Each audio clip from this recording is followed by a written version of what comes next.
What do you think, Hal? Well, I like all that stuff. I mean, it's. I was telling a guy the other day that the off season is where we make a lot of plans for the in season, and when the in season arrives and we figure out what our team can and can't do, we have to change all of our plans. But I'm more of a I don't know I don't know how to describe it, but I like to teach kids sort of the concepts and for instance, a lot of teams spend a lot of time on power play. Yeah, but power play is a skill. Successful power plays require a high level of skill, and not many teams have a high level of skill. And then, depending on how it's defended, everybody slows down. And so if you get 4 power plays in a game, you might score a goal statistically. You might.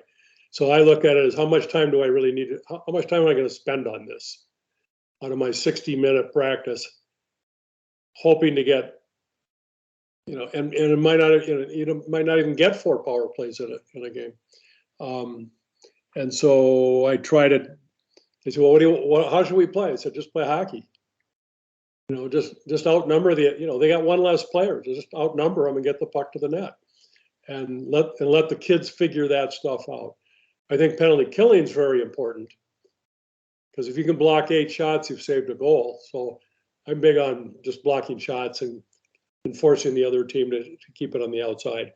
And I like to use a lot of pressure. So I don't know. I mean, I don't want to over orchestrate the game for the kids. I want them to play it and play hard. I'd rather have them make mistakes of commission rather than omission. I don't want them standing around and have some guy just walk around them and, because it just isn't bad. It's not good. And Darryl stuff I like a lot. I align. I'm sorry I got in here late, but that stuff he's talking about on offense and defense, it's right everything I believe. And is his book on Amazon? I believe so. Yeah, so I'll check and see. If it is, I'm going to buy it. Yeah, Belfry Offense, is that what it's called? Belfry Offense. Yeah, and so and I'm going to suggest our local program buy one for every coach and give it to them. Well, when I read it, I think it's in a way he described things in such a fluent and unique and detailed fashion, and they're all valid. But when you and Tom talk, I think you say the same thing. It's simpler, like outnumber them. 1 on 2. What do you do after that? Well, you take advantage of the space you got and use it. Doesn't matter what position you play. But the thing that in that book, get that puck back. That's defense. And I think that's the biggest takeaway for me is you're thinking about what to do when you get the puck, not worrying what you do to defend, protect your net. So I've always told the kids, play harder and faster than the other team, because even if they're better than you, you're probably going to have a shot at winning the hockey game. If you so I love Darryl. They're talking about, you've got a 30-second shift. 30 seconds. We're sort of shooting for 45 seconds, because especially with younger players, that if the puck's at the other end, it's going to take them 10 or 12 seconds to get down there. But I liked how he broke that down. I thought that was really interesting. I hadn't thought about it in that sense. But if you play faster and harder than than your opponents, you will win more games than if you try to match at what they're doing. And when you're overmatched, you got to even play harder, and you got to be tough to play against, and you just got to keep taking time and space away from puck carriers. And It's not pretty hockey, but it kind of works. And so those are all great messages. I can't wait to read his book. I think it'll be good. Tom, what's your thoughts? Well, I really agree with what he's saying. I've really got the strong side D now, trying to influence, right up close, that if they pass to that winger, they're right there. I remember playing against Bob Murdoch, like he played in our men's team. Yep. And then when we play, and I can always remember, and he played our plus 55. And I remember whenever I got the pass on the wing, he was right in my face. Mm-hmm. Where other defensemen are waiting over the blue line for you, and you got a little time, eh? Yeah, yeah. So it's been around a long time, he just played a lot of hockey. And that really, I really remember that. And then Mike Rogers played in our team too. Mm-hmm. He doesn't pass to you. He passes where you should go. Like he dumps a puck into areas and you skate into it. That's your job to get there, huh?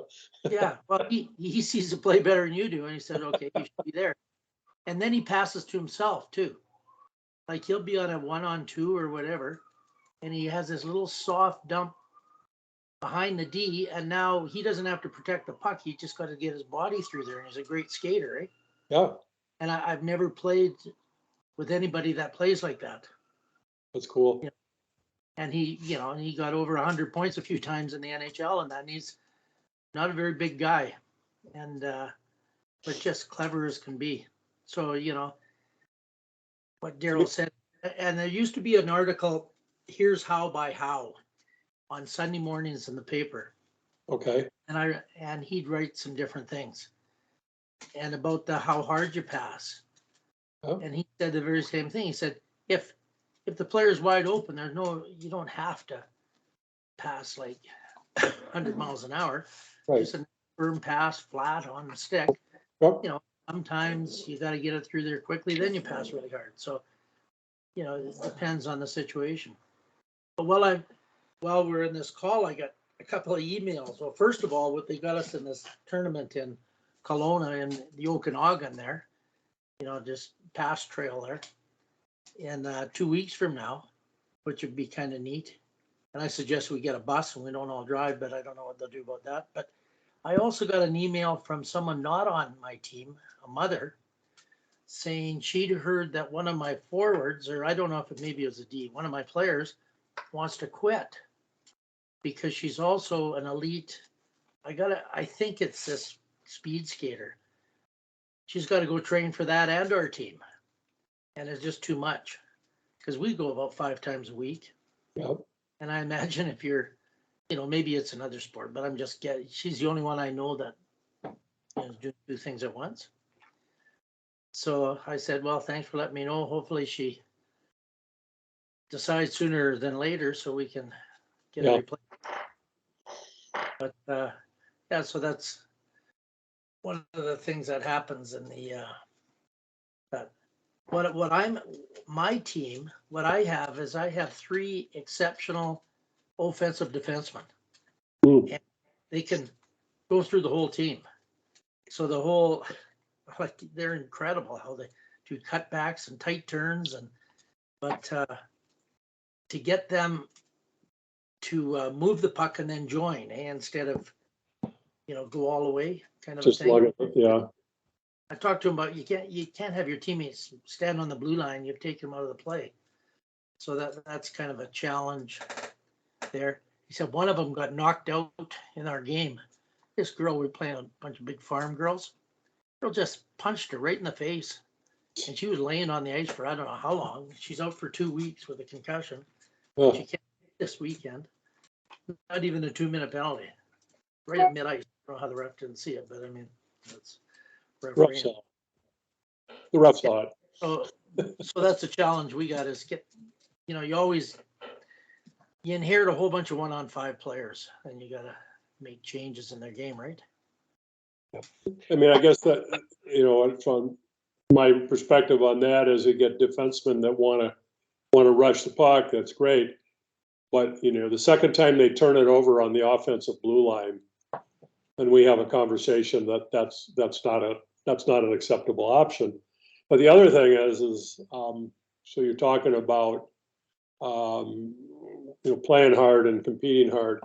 The one thing that every hockey player hates to do is back check. Yeah. I mean, they just hate it.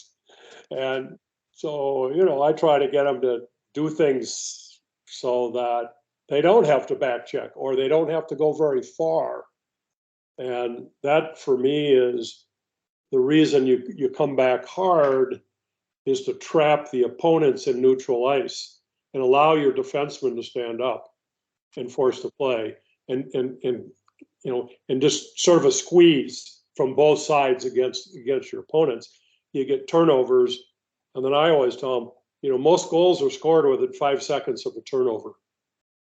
Yeah, and so if we can get 20 turnovers and re-engage on the attack, we're going to score 2 or 3 goals.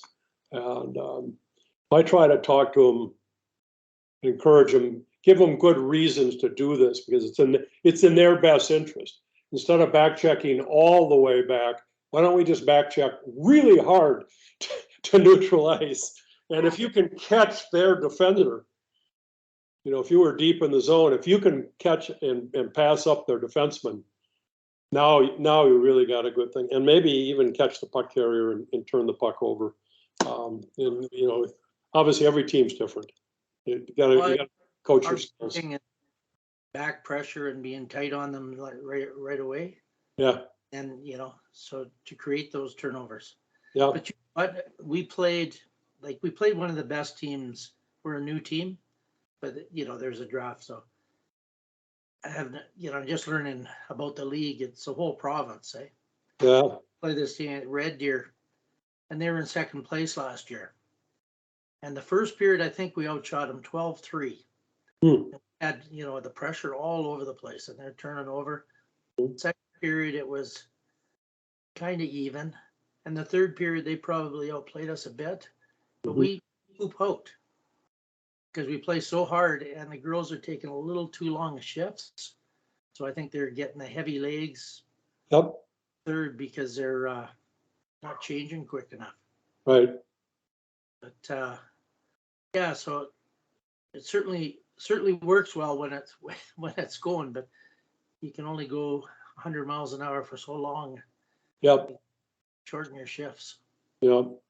Well, we're gonna really work hard on 45-second shifts. Now these are with 11 and 12-year-olds. That might even be too long for them. I don't know. But with my Bantam team last year, I had some ice hogs that would go out and do a minute 15, a minute 20, and then I would just I'd skip their rotation a couple of times until they got the message that was unacceptable. Because you get scored on late in those shifts because you're lazy, you're out of position, and now you're tired, and I think I'll come off. Oh no, now the puck's going down here, so now I got to go down there, and it's just like. Well, that's why we made a decision on one girl. She screwed up all the lines. She'd stay up for double shifts, eh? Oh yeah, no, that's just. So we didn't keep her. We kept another girl instead. Yeah. I mean, I talked to her a lot about, but didn't seem to register. So I went over and watched our development. Here they do fall development camp before tryouts. So our tryouts start this weekend. And I went over with my stopwatch, and in an hour, the kids were getting about 11 minutes worth of meaningful ice time, at least by my definition, out of an hour. Yeah, that's pretty consistent with Erkka Westerlund, the studies in Finland. Yeah. He told me, he says, Tom, we've really improved. We've gone from 8 or 9 minutes of activity in an hour to 11 now. Well, I had my team up to 28 minutes last year, and that's what my team's going to do this year too, because they are not very skilled. They need a lot of work, and and they just got to learn the rhythm of the game. They got to learn to play faster, and they got to learn not to stand in line all the time and wait for somebody to tell them what to do. A lot of the stuff that you do, Tom, with the continuous flow, it's hard for us though, because we've only got, sometimes only got, 12 skaters on, and we only got half the ice most of the time. I did that last year, and we'd have one goalie most of the time. Yeah. It really restricts what you can do. One goalie is Huge difference what Pee-wees are capable of compared to Bantams. I'm noticing I can do almost everything with this group, where I tried to do some things last year, and I there was like 2-3 girls that didn't catch on whatsoever. They'd just be skating all over the place randomly. Well, the research that I read, Smith and Scholes were professors out at Washington University, and they're child development people, and they talk about brain formation and the ability for kids, for humans, to see patterns, and we call it see the ice really well. They call it perception, and it doesn't really get they don't really get fully wired till they're about 13 or 14 years old, which is Bantam age. And then that's on average.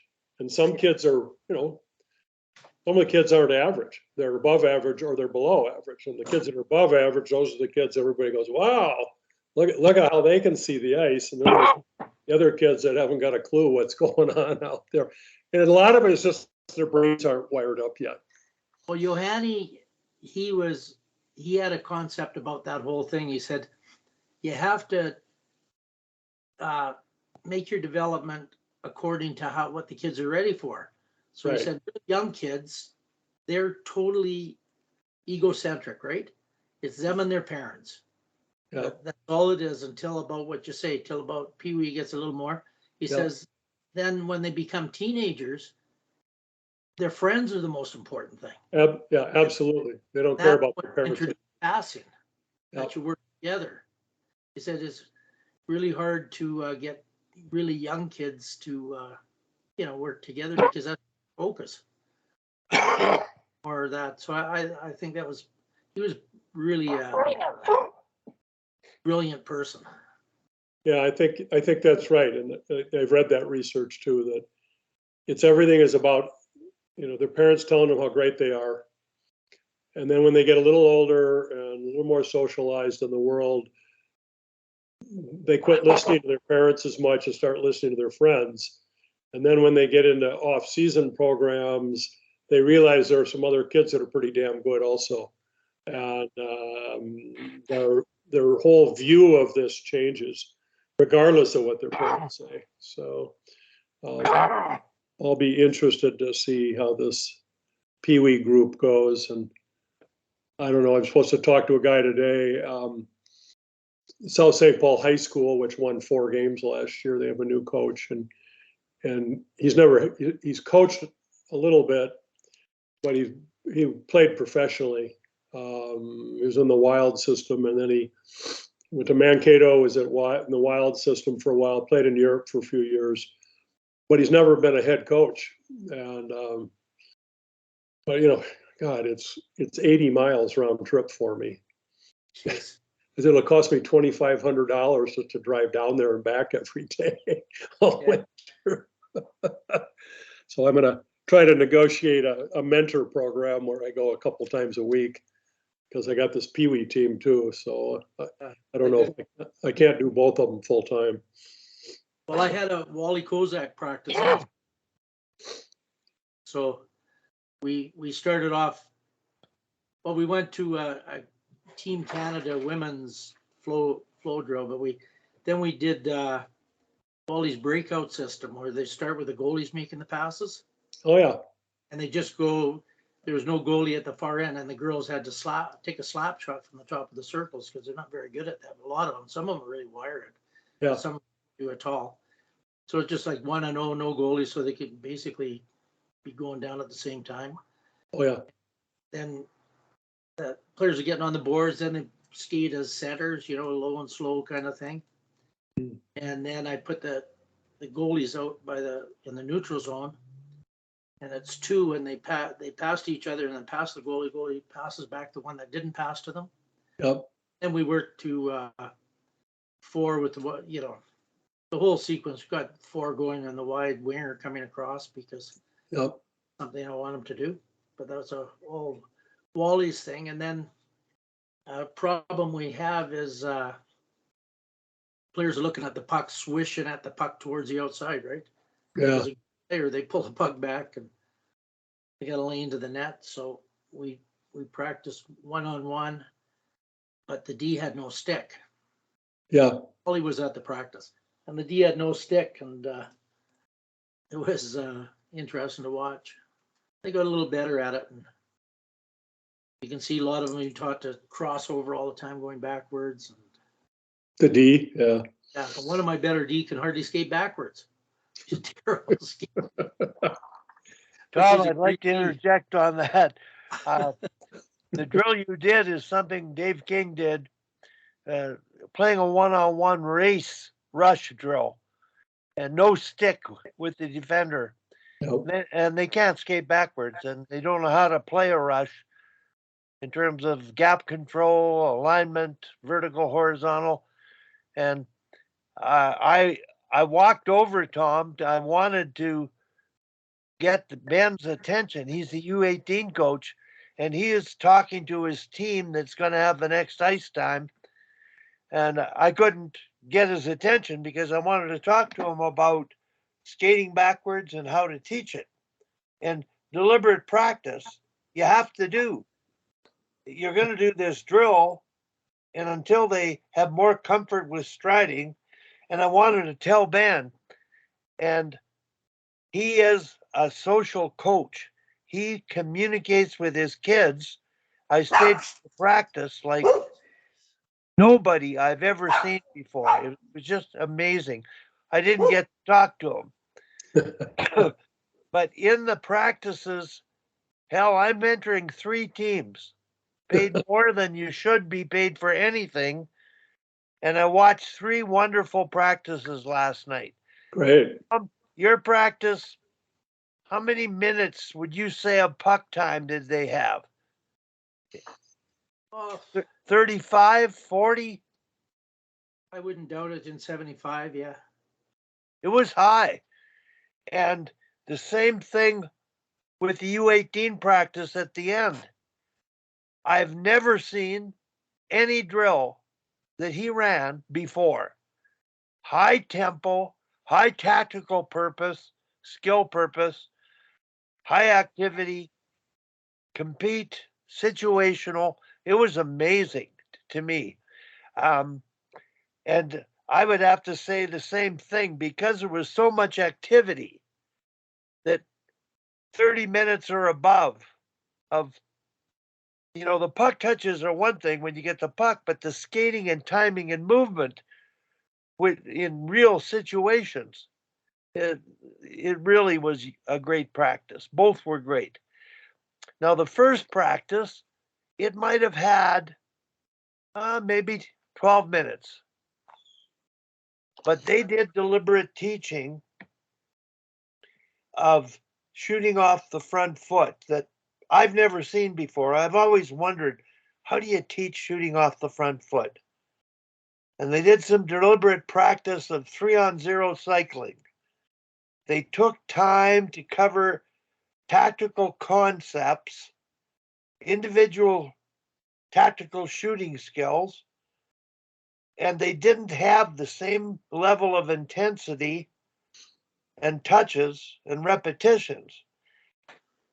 It's going to be interesting to see how this practice sequencing over the course of the year transpires in terms of results. I'm more of a teacher coach. My puck touch max might be 8 minutes, but a lot of team play, thinking, free skating, but the person with the puck wouldn't be moving it as much. So I'm really looking forward to the year. I wanted to talk about the 3 practices, Tom, so I can edit this comment out and share it with the girls hockey people because everybody's different. We have 2 coaches Hal, both practice harder and compete more than anybody I've ever seen at any level at their practices. And that's going to be reflected in games. Yeah. So I'm sitting here saying, we've got these a wonderful mosaic of practices occurring. People have volunteered their time, that have prepared and planned. Their hearts are put into it. And I get a chance to watch it. And I appreciate there is no right way. It's your way that you have to adapt to suit your needs and the audience you've got. Right. Oh, I wanted to mention Hal, you made that point about brain formation and the age. Yeah. And I tend to think that's not, while they may research and try to prove it, I really think that they can think better sooner. They can figure things out sooner, conceptualize sooner. And we've always been taught hockey sense, you have to wait till they're 13 or 14 or 15. Mm-hmm. I really have come to realize years ago with P3 working with novice forecheck, Mm-hmm. spread out, and just give them a picture to play within. They get the picture, they play within it.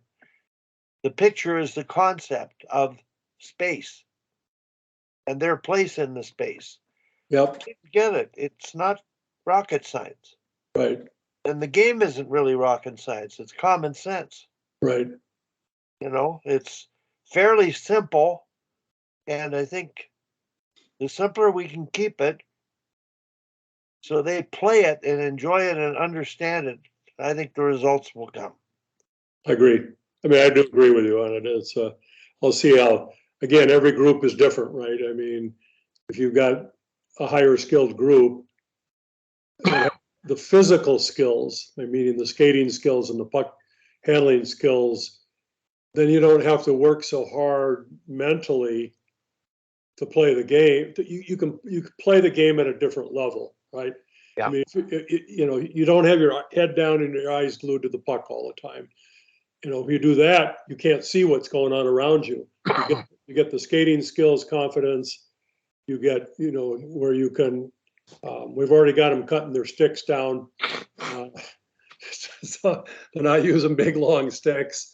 And once they get that confidence, then they can actually go to a whole nother level in their brain through their eyes to start making better decisions with the puck. Because it's like driving a car, right? I mean, you know, when you start, you're really worried and you're trying to understand the environment you're in. But once you get it, it just runs in the background, and you can drive to wherever you need to go. And you know, it's not front of mind. It's going on in your subconscious, and that's what we want to get these kids to do skill wise, so they can then start to react to all of the stuff that's going on in their environment, short, intermediate, and long-term threats and opportunities. But you got to have that confidence and that skill to, and as a coach, I think you have to coach to whatever skill sets that they have. Yeah. And I've always said it, because the number one thing you can do to make your team better by the end of the season, a lot better, is teach them to skate better during the season. Yeah. Yeah, that's the number one skill, right? Especially with youth players. And so most teams don't do that. Yeah. They jump right into drills, and the drills are okay, and but they don't become better skaters. My teams all become much better skaters by the end of the season, and as a result, they play better. Yeah. So, anyways, I got to run too, guys. I'm sorry I'm late. I have a conflict. Okay. Every other Thursday with a client deal I am helping them with. So Thanks very much, Hal. I appreciate you guys. It's just so awesome. Okay. Keep swimming. Okay. Yeah. Send you the PDF of our practice last night. I think it's I'd love to see it. That'd be great. okay. Okay, Hal, take care. Thanks for sharing. Tom, I got an email last night. An email was sent to the head coaches, and Jim got it, and he passed it on to the team. And this may have been a reply from one of your parents, but it could have been from any other team. I want to read it to you because I only have 2 replies so far, and it's to set up that mission statement exercise. So this is from a mother. I must admit that I defer all things hockey to my daughter. Even though I am a hockey mom, I hold the role of support staff, nutrition, sleep, homework, and emotional support. The only thing I would change from last year is that my daughter comes out of the dressing room happier than she did last year, and that communication brackets, constructive criticism included from coaching staff. As long as she knows where she stands, she's happy, and so am I.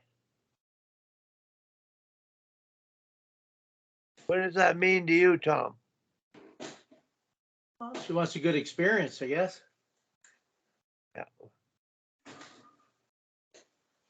Anyway, I'm sorting these things out and hoping to put them into use at the mission statement exercise. And I got a feeling I know who, because we saw the evaluations from the other coaches from last year. Yeah. And one player wasn't praised very much by her coach. Yeah. Who is probably our best player. So maybe that's who it, that's what I'm guessing. I got another email today, and they sent not one of our team, somebody that's around GHC, and I guess one of our girls finds it too much because she's also an elite athlete in another sport. Yeah, you mentioned that earlier. Yeah, we're going 5 times a week, and she's probably doing the same with another sport. Yeah. I'm guessing it's speed skating. Yeah. But I'm sure. And she just thinks it's too much for her and doesn't want to play. So I replied to the person, said I was sad to hear that, and hopefully decisions made sooner than later so we can make adjustments. Yeah, you can't be multi-sport in elite hockey. No, like we go 5 times, and then we're going to Kelowna in 2 weekends from now. Yeah. I just got a notice about that. So, I mean, she'd miss 4 days of the other, and yeah. I'm just guessing who it is, but I could be totally wrong. But I don't know. Yeah. No, that's great, Tom. We've had a real good session, and I was really impressed with watching, and I sat with a parent for 2 of the 3 practices quite a bit of the time. Really knowledgeable hockey parent. One guy was on the national lacrosse team. His daughter's playing hockey. So he understood what we talk about, like on this call. And it's really rewarding to hear them and see my role now mingling with parents like that. After this mission statement, it'll just be a lot more support from the parents. And that, I think, is going to pay off in spades down the road. So looking forward to doing that exercise. I think we booked it on the 2nd, Tom. Hopefully all 3 staffs can be there at Father Bauer. But I think my purpose here is just to make sure that we walk the talk and do the things the sport can do for young people. So keep up the good work. Stay in touch. I'm not sure when I'll get to see you next, but keep sending me your drills. I file them away. I do look at your packages, and I asked Ben to share his because there's not many drills I haven't seen. Well, I haven't seen any one of his, so yeah, really good. Take care, Tom. All right, see you, Wally. Maybe if we get a bus, maybe you could go to Kelowna with us. Well, let me know the dates. I'll take you up Well, on it. The 6th to 9th. The 2 Okay, weekends. I'll check my calendar. All right. But we might not be getting a bus, so who knows? Okay. Bye-bye.